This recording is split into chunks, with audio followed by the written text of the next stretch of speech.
It's time for another episode of The Oil Stream with Dustin Nielson and Tom Gazzola, presented by Popeye's Louisiana Kitchen.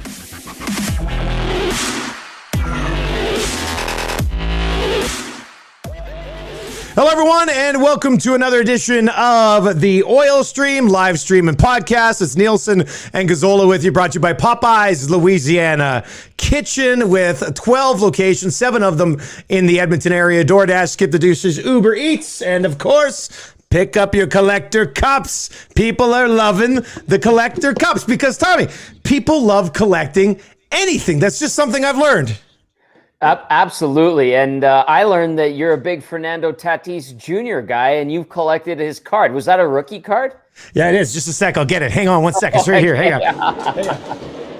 Here we go. Dusty Nielson and his new toy, the Fernando Tatis Jr. rookie card. In what, 9.5 condition? Is that what This is a 10, buddy. It's a 10. This is a 10. Baby. There's Daddy's not messing around. Yeah. He can go to Ivy League when that thing's worth big bucks. That's the plan. I mean, I don't really have many investments otherwise. So all of my money is going into slabbed cards. I bought some, you can see them up over my shoulder here. They're like little floating walls. Hang on a sec. Let me get this. Oh, okay, here we go. Show and tell. So it's a little floating shelf. Yep. Right? Did I say wall? I think I said a wall. You okay, did. so it's a little floating shelf. I'm going to put them on the wall right beside me here, and then I'm going to put like the stand on it, and I'm going to have all these cards on the floating shelves on the wall, buddy. It's next level design in this basement, man. Shouldn't you be putting these in a safety deposit box or a security deposit box to ensure that your children will have a fruitful future? You know, that's a pretty good idea, actually, Tommy. I should probably look into that. I haven't thought about that yet. Here's the thing. The entire wall will be fake graded cards, and I'll have a safe behind the wall where all the actual cards are. That's a great idea. That away too. But yeah. You just put it out there to the world. Anyway, I'm in the market for a safe. If we got any safe people listening, let me know. We'll make that happen. And a friendly reminder to the LASIK people, if they're watching, because Tom doesn't want to wear glasses no mo, and I don't think Dusty does either. Well, it's funny you say that because I went glasses shopping yesterday because I just got a new prescription.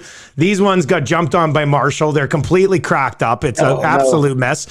So I went shopping yesterday. I found a pretty nice pair of like Oakley glasses, but it's pretty expensive.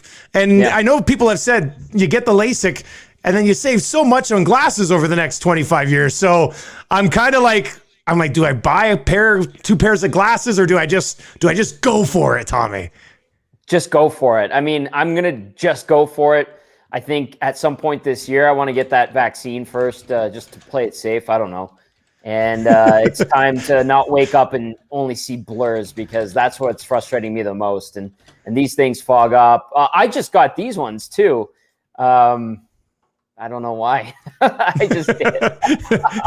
Just because you like going to Costco, LASIK, buddy. That's why. I went to Costco and I got new frames and new lenses. And I'm sure there's some bad stories out there, but everything I've heard about LASIK, people are like, best decision I ever made in my life. Yeah. Jack Michaels got his 20 years ago, and he says he's got better than 20/20 vision right now. So I want it. My uncle got it. Lots of friends have gotten it, and just put me on the list because I'm ready. We're doing a 2-for-1. We're doing a 2-for-1. I've had glasses for 23 years now, and I'm done. Enough. Yeah, I got mine in grade 6, so I'd have been like 11. So I'm like 26 years. This is what I would look like all the time without them. What do you think, Tommy? Handsome devil, you. Thanks, man. Great. I was hoping you'd say that. I was really hoping for the handsome devil comment. All right, as you can tell, the Oilers didn't play last night. They don't play tonight. The postponement in Montreal. First of all, let's talk about this. Can you imagine being in Montreal and being like, hey, you've got 4 extra days with no game, but you can't do anything. That's the ultimate tease. That city is one of the best to visit in the National Hockey League. I've had some fun there. You've had some fun there.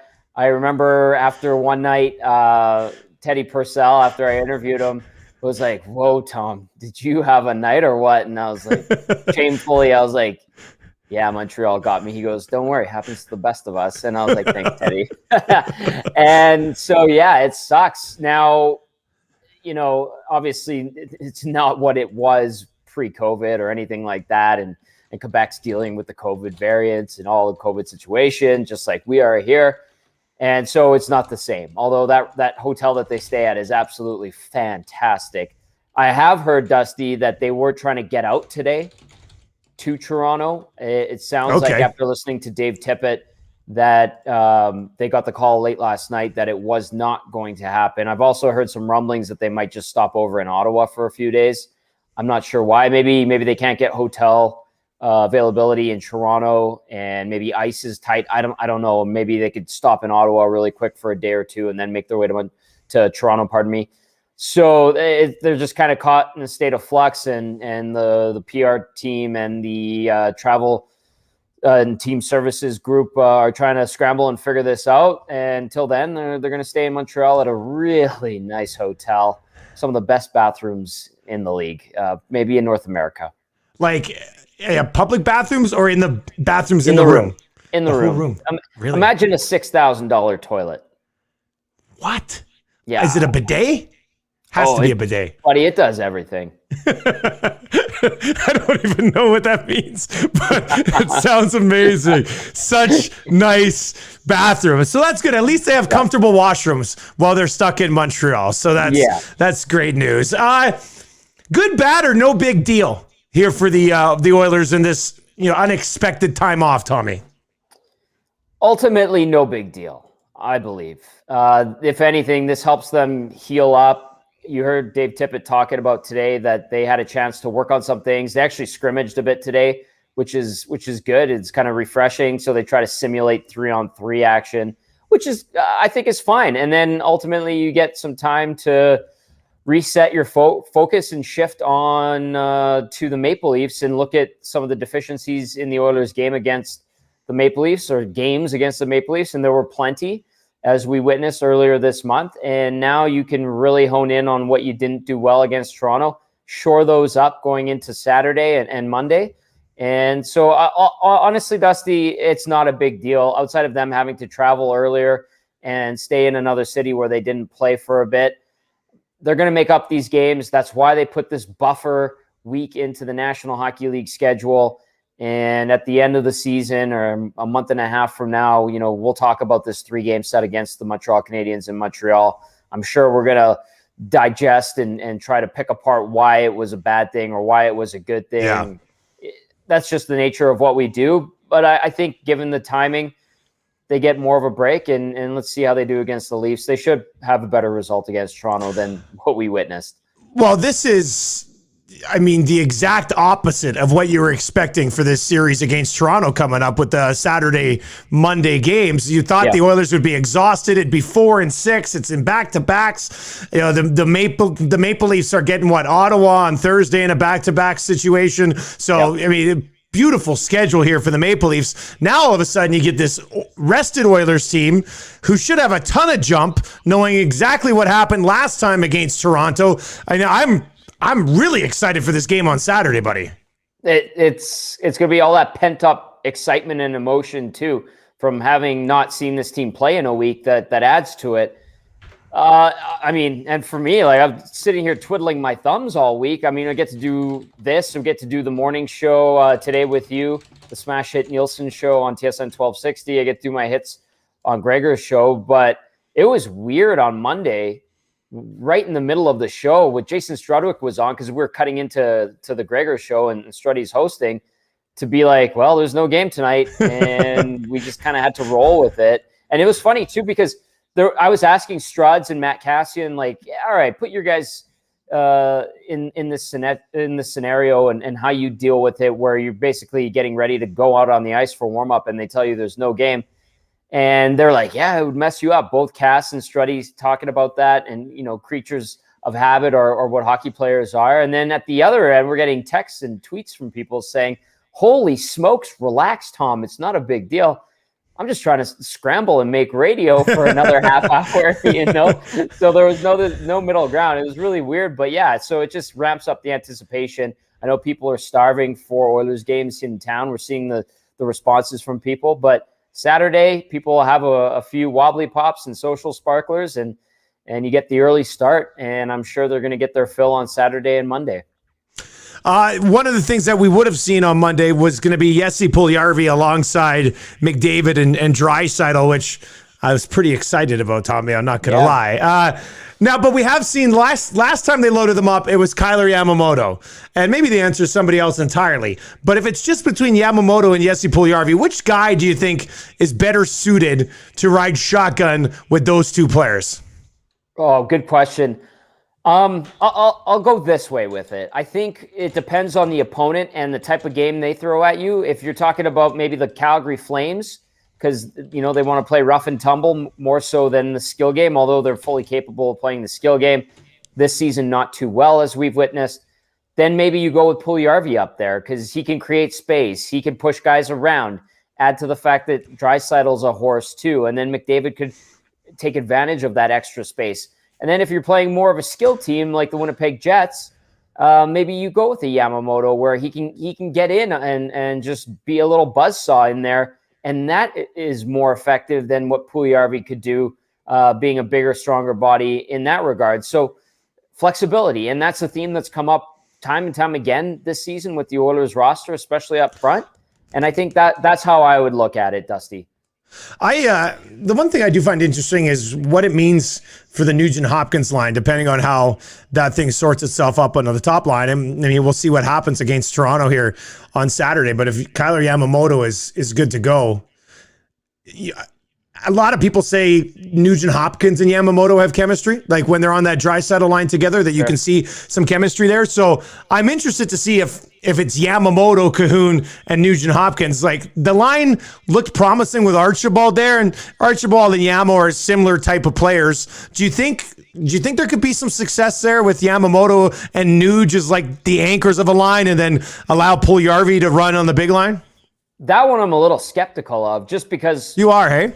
It's and it's not a harsh skepticism. It's just like, well, the dynamic of Draisaitl not being with Yamamoto and Nugent-Hopkins, what kind of effect does that have? And have we really seen Yamamoto with Ryan Nugent-Hopkins, especially down the middle? I don't recall it off the top of my head.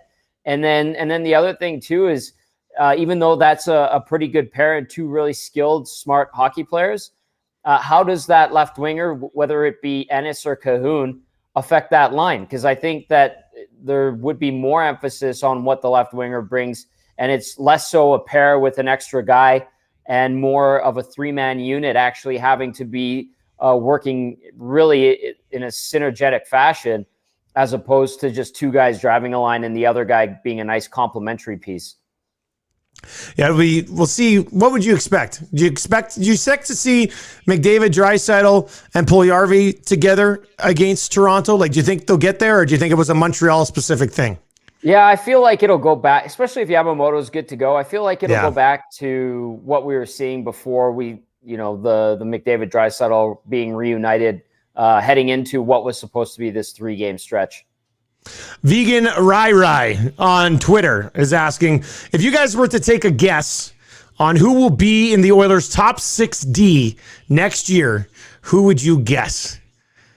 It's a tough question, buddy. Yeah, that's a good one, though. Yeah, it is. I feel like there is an appetite, it seems like, and I feel like they'll figure out a way to get it done to keep Barrie and Larson. And I like that idea. And then you let Bear and Bouchard dictate via their play who is that everyday third slot right shot D-man. And then on the left side, I don't know if Klefbom will be ready to go. He's supposed to get surgery, I think tomorrow is the last we heard, on the 25th. And so you think Nurse, okay. And then if Lagesson and Larson can remain a pair, that's great. You still have Chris Russell, but you have Caleb Jones trying to fight for that spot. I would still put Russell over Jones at this point, and maybe that continues into next season because both guys will still be around. So I think it'd be very similar to what we see right now, and I don't think that's a problem. That's a good thing. It's a good problem to have a logjam like that. If Klefbom comes back and they can keep Barrie and Larson, but that's a championship caliber blue line, in my opinion, that top four. Nurse and Barrie, Larson and Klefbom, That's, Yeah. I mean, I'd move a lot of things around if I'm Ken Holland to make that be your top four. Because you wouldn't have to rely heavily on Klefbom to be your top power play guy. So he could be more effective at even strength and on the penalty kill. And you can just let Barry run free on the top unit power. I don't think it's possible to make that happen, but man, would that be a good look. It would be. All guys in their prime playing the best hockey of their career. That's a dream scenario. But, I mean, again, we'll see. The Klefbom question is a big one. Whether or not deals get done. Jim Matheson asked Adam Larson today if the contract negotiations had begun, and he said, I don't really know. I can't really say for sure. We'll see where it goes from here. And Adam Larson being not really ominous, but not giving away too much and just being deadpan about things, which is his MO. That's how he is. He's actually pretty funny when you get him away from the microphones and stuff. So he wasn't willing to give much, but I like that too. And championship caliber, absolutely. That's a hell of a blue line with that top four. Yeah, that's a nice top four. And then you have a bunch of depth guys that you can cycle in there as well. I was listening on Low Tide show today as I was driving home here to set up the oil stream today and talked a little bit about the success that those guys are having in the American Hockey League. And, I mean, they're torching the American Hockey League right now. Benson and McLeod and Marody and Skinner's being phenomenal. You just leave those forwards down there, right, Tommy? Like I think it's a crazy discussion to even think about bringing them up here right now. You just let those guys continue to do what they're doing, right? Yes, absolutely. Build on your success. Continue to have success. Ride this out. This quarantine does nothing to help these guys. The 14 days. Let them just go and do their thing. The rest of this abbreviated AHL season, do not rush to have them called up. I've seen texts on my post-game show. I'm sure you've seen texts on the Nielsen show saying, hey, time to get these guys up, time to get these guys up. And I feel like those texts are coming from people that haven't grasped that there's a 2-week quarantine and that these guys would be fighting to get into the lineup, first of all. And secondly, their impact wouldn't be as big as what they're doing down in the AHL. Let them simmer, let them ripen, just leave them alone, basically, is how I look at it. Yeah, there's no rush. And next year, maybe they're a line in your bottom six, depending on who comes back and who leaves and who's not there and, how they finish out the rest of the season as well. McDavid Mania on Twitter right now says, you buy out Neil, and it's possible for that top four on D. And, I mean, the Neil buyout does free up over $3 million in cap space for you, which could be enough to keep Larson around and then you can Klefbom back. Look, we'll find lots of ways. There'll be lots of routes to get there. We don't need to dive into it now, but it works. There's money to be, if your ownership's willing to commit to some buyouts, you can save over $6 million in cap space with Koskinen and Neil. It's a thing. So, yeah. Just see how it plays out. There are some options there. Tommy, before we wrap up today, bizarre morning in the National Hockey League with Tim Peel getting caught last night on mic saying, there wasn't much there, but I wanted to give Nashville a penalty early. And this is common practice in the National Hockey League. Anybody who says it's not is just trying to basically cover it up because we all know it is. So it was interesting that they lowered the boom so heavily on Peel today, even though I know he doesn't have a great relationship with some other refs and he doesn't have some great relationships with the shot callers in the National Hockey League, and he is retiring a month from now anyway. So why do you think the NHL decided to go, boom, that's it, this guy's the guy? Just to set an example, and you're right, it was low-hanging fruit for them. They just took advantage. They swung for the fence on that meatball right down the middle. So yeah, that's basically it. And anybody that's shocked about this type of thing, like, come on, wake up and have a reality check here. This happens all the time. I mean, I alluded to it on your show this morning. I had a great conversation last season in the locker room with a bunch of players about refs, linesmen, their egos, how these guys treat the players, and just the Cole's Notes version. There were players that were saying, they get kicked out of faceoffs just for the hell of it because a guy didn't like the way they were talked to earlier in the game. One example was brought up that some players' conversations with these officials, if they don't know their first name or to refer to them by their first names, the officials get offended.